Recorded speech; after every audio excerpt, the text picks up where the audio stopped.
আচার প্রেমীদের যে আচারের কথা শুনলেই জিভে জল চলে আসবে সেই তেঁতুলের আচারই আজকে বানিয়ে দেখাবো। টিফিনে ঝালমুড়ি কাকুদের কাছ থেকে কিনে অনেকবার খেলেও বাড়িতে কখনো বানানো হয়নি।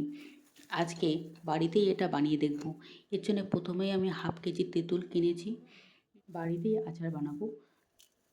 এর জন্য প্রথমে আমি কড়াইতে কিছু শুকনো লঙ্কা, গোটা জিরে হাফ চামচ এবং গোটা ধনে দিচ্ছি হাফ চামচ। তারপরে দেব হাফ চামচ গোটা মৌরি দিয়ে এটাকে ভালোভাবে হালকাভাবে রোস্ট করে নিচ্ছি। লো ফ্লেমে রোস্ট করা হয়ে গেলে এটাকে আমি তুলে বেড়ে নেব। কড়ার মধ্যে দিয়ে দেবো তেল এবং দিয়ে দেবো কয়েক দানা মেথি। মেথিটাও হালকা ভাজা হয়ে গেলে তার মধ্যে দিয়ে দেবো তেঁতুলগুলো। তেঁতুলের ডাঁটিগুলো ছাড়ানোর কোনো দরকার নেই, আমি এখানে গোটা তেঁতুল দিয়ে আজকে আচারটা বানাবো। তারপর তেঁতুলটা ভালোভাবে একটু ভেজে নিলাম। তেঁতুলটা ভাজা হয়ে গেলেই তার মধ্যে দিয়ে দেবো পরিমাণ মতো চিনি। চিনিটা এখানে একদম অপশনাল, আপনাদের যতটা চিনির প্রয়োজন হবে আপনারা ততটাই দেবেন।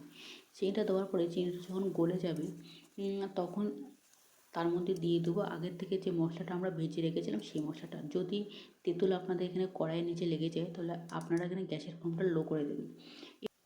এবার যে মশলাটা বেটে রেখেছিলাম সেটা দিয়ে দিলাম, দিয়ে তেঁতুলটাকে ভালোভাবে মাখিয়ে নেব। তার মধ্যে দিয়ে দিচ্ছি 1 চামচ লবণ এবং যে মশলাটা দিলাম এটা দিয়ে তেঁতুলটাকে ভালোভাবে লো ফ্লেমে মাখিয়ে নেব। এটাকে একটু সময় নিয়েই মাখাতে হবে।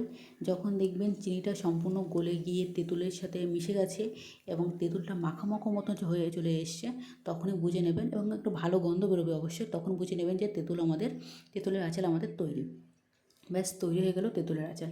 জানি না ঝালমুড়ি কাকুদের মতন অতটা টেস্টি হয়েছে কিনা, তবে অবশ্যই একবার বাড়িতে বানানো যেতেই পারে। আপনাদের কেমন লাগলো অবশ্যই কমেন্টে জানাবেন।